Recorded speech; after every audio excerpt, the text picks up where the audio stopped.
segunda-feira, às 19h30, a nossa reunião de prosperidade. Nós vamos estar recebendo o pastor Ronald, lá de Jaraguá do Sul, tá? Ele vai estar aqui com a gente, fazendo uma palavra, e também com o Ministério de Louvor, vai trazer muitas pessoas, tá? Então eu convido vocês para estar presente segunda-feira, amanhã, às 19h30. A nossa reunião de domingo, às 19h, estamos no último domingo, foram 7 domingos, né? Hoje é o último domingo da grande vitória. Amém? Pode ter certeza, está registrado a vitória. Amém? Está registrado. Nós estivemos aqui terça-feira, foi isso, produção? Terça-feira, da meia-noite até as 6 da manhã. Nós oramos meia-noite, 10 minutos. Aí dormimos aqui um pouco, né? Aí 1h despertou o relógio, acordamos, oramos mais 10 minutos, e assim sucessivamente até as 6 da manhã.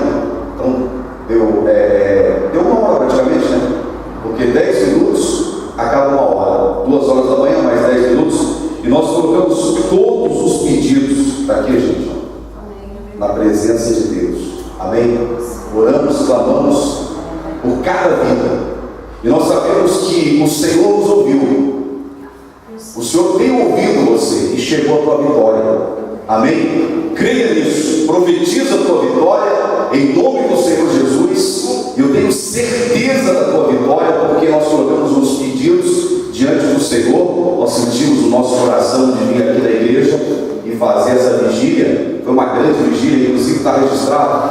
Você pode entrar no YouTube, pastor Daniel, vigília, é isso? Grande vigília. Grande vigília. Então lá vai estar desde o início, meia-noite, até as 6 horas da manhã.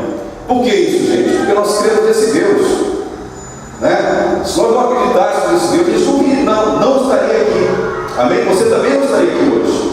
Então eu tenho certeza que o nosso socorro não vem do homem, como está escrito no Salmo 128. Nosso socorro vem de Deus. Amém?